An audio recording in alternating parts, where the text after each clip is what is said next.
Hello guys, welcome to our channel learn reason. आज का जो वीडियो है वो बहुत ही इन्फॉर्मेटिव होने वाला है, जो कि मुझे काफ़ी क्वेरीज भी आती हैं कि बेस को लेकर कि हमें कौन सा बेस हम लोग रेजिन के लिए यूज़ कर सकते हैं। देखिए, मैंने आपको बताया था कि दो तरीके से हम लोग रेजिन यूज़ करते हैं, 2:1 और 3:1। तब उस वक्त हमने बात की थी कि हम 3:1 यूज़ करते हैं जब हम मोल्ड्स में काम करते हैं, और 2:1 यूज़ करते हैं जब हम बेस पे काम करते हैं। बेस मतलब कि आपके पास ऑलरेडी कोई बेस है, उसके ऊपर आपको रेजिन को कोट करना है। तो ये होता है कोटिंग का प्रोसेस, जो किसी न किसी बेस पे किया जाता है।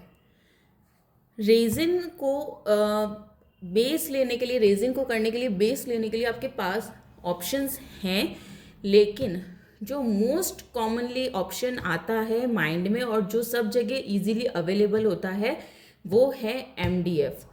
MDF जो होता है वो देखिए इस तरीके का कार्डबोर्ड का ही बना हुआ होता है, लेकिन थोड़ा सा उससे स्ट्रॉन्ग होता है। तो ये फर्स्ट ऑप्शन है और बहुत ही ईजी ऑप्शन है। ये आपको सब जगह अवेलेबल होता है और ये सबसे ज़्यादा यूज़ इसलिए होता है क्योंकि इसमें काफ़ी तरह के देखिए शेप्स आते हैं, जैसे कि सर्कल्स आ गए और इस तरह के स्क्वायर्स आ गए। तो ये काफ़ी सारे शेप्स हमको मिल जाते हैं, या छोटे छोटे जैसे हमको फ्रिज मैग्नेट बनाना हो या टी लाइट होल्डर, सबके आजकल MDF के बेस आने लग गए। तो इसमें काफ़ी हमको वैरायटी मिल जाती है, इसलिए मोस्ट कॉमनली हम लोग यही यूज़ करते हैं। अब बात करते हैं इसके बेनिफिट। तो मैंने आपको बता दिया क्योंकि इसमें काफ़ी सारे शेप्स और बहुत ही इजीली अवेलेबल हो जाता है, काफ़ी सही कॉस्ट में अवेलेबल हो जाता है। लेकिन इसका एक ड्रॉबैक भी है जो मैं आपको आगे चल के बताऊंगी कि इसमें क्या ड्रॉबैक है।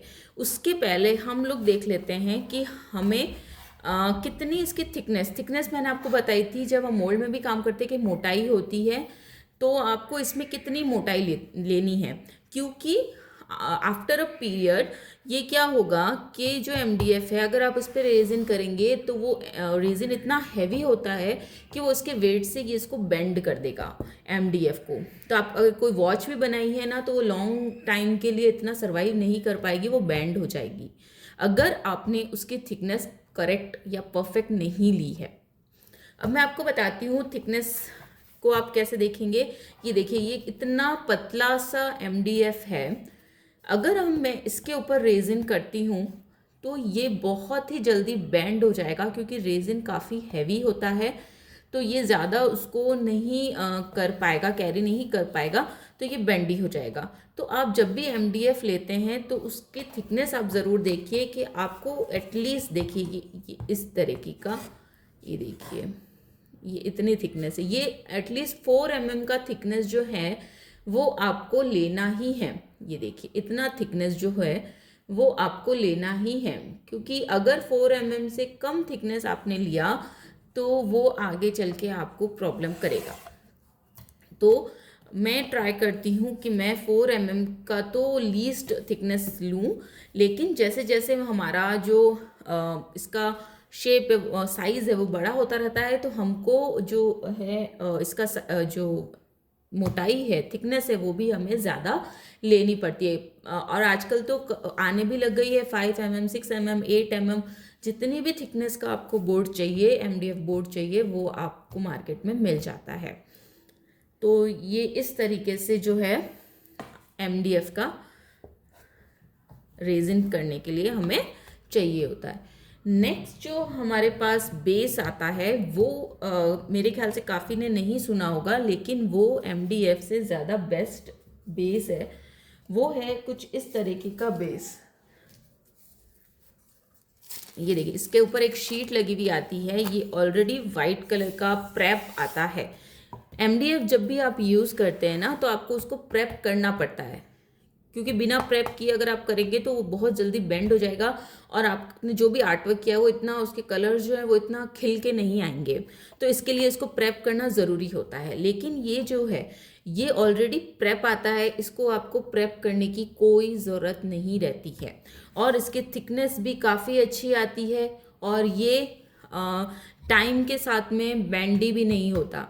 तो ये कौन सा बेस है? ये बेस है WPC बेस।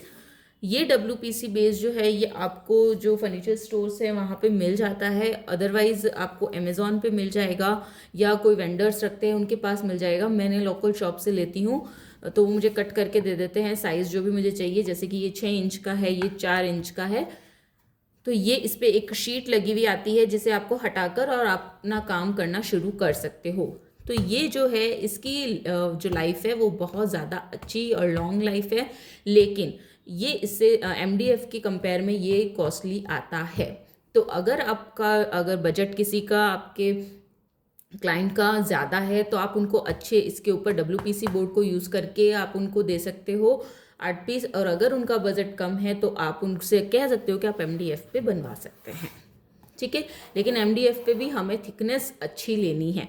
इसकी थिकनेस हमेशा अच्छी ही आती है। देखिए इसकी थिकनेस कितनी है, इसकी थिकनेस हमेशा अच्छी ही आएगी आपके पास। और जैसे जैसे इसका साइज़ बढ़ता रहता है ये ऑटोमेटिकली इसकी थिकनेस भी बढ़ती रहती है। तो ये हो गया हमारा second base. Now third base की बात करते हैं, उसके बाद में हम सब जो है ड्रॉबैक्स की बात करेंगे। सबसे पहले सब बेस देख लेते हैं।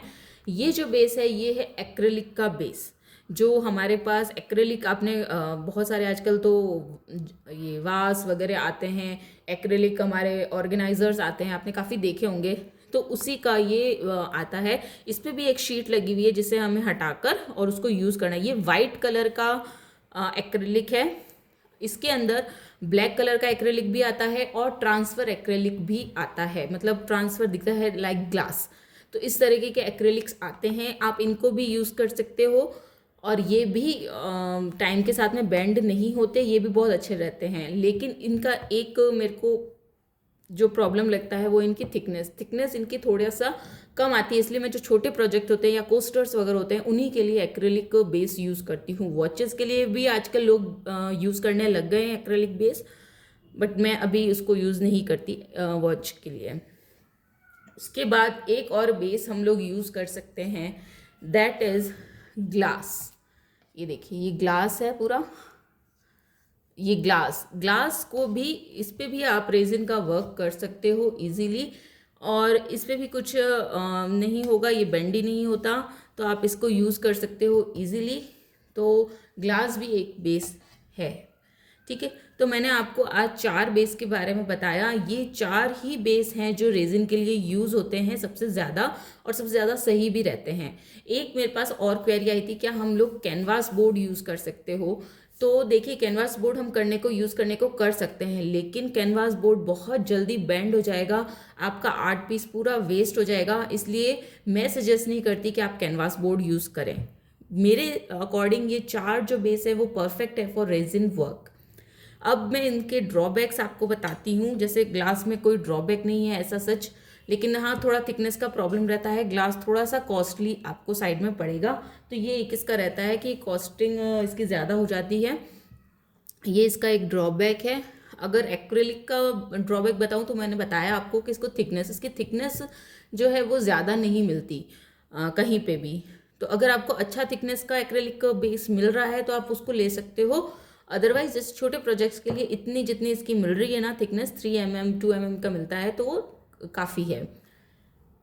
और WPC बोर्ड जो है इसकी थिकनेस जो इसका जो ड्रॉबैक है वो यही है कि ये थोड़ा सा कॉस्टली आता है। इसके अलावा इसमें कोई ड्रॉबैक नहीं है, ये सबसे बेस्ट है।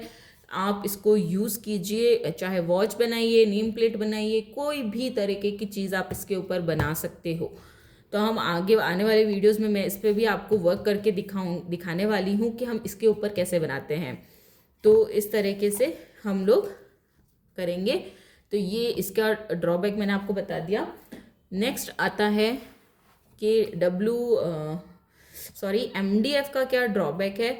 MDF का ड्रॉबैक मैंने एक तो आपको बताया कि ये समय के साथ में बाद में थोड़े टाइम के बाद में ये बेंडी होने लग जाता है, या इसकी लकड़ी थोड़ा सा जो भी वुड है इसमें यूज़ किया जाता है वो फूलने लग जाती है।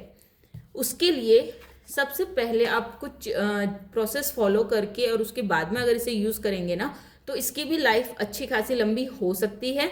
लेकिन कंपेयर टू WPC इतनी नहीं होगी, लेकिन फिर भी ये अच्छा खासा आपका वर्क करेगा। तो मैं मोस्टली जो है जिनका ठीक ठाक बजट होता है उनके लिए MDF ही यूज़ करती हूँ, और वो अभी तक अच्छे चल रहे हैं जिनको भी मैंने दिया है। तो इसका भी आप लॉन्ग लाइफ कर सकते हो विथ सम स्टेप्स। तो आप कुछ स्टेप्स को फॉलो करके इसको भी अच्छे से प्रेप करके देन आप अपना वर्क कीजिए, तो इसकी भी जो लाइफ है वो बहुत ही लॉन्ग हो जाएगी। आई होप आपको आज का वीडियो इन्फॉर्मेटिव लगा हो।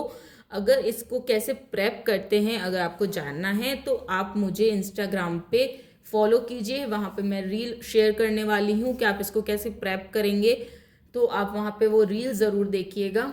तो आई होप आपको ये वीडियो बहुत ही इन्फॉर्मेटिव लगा हो।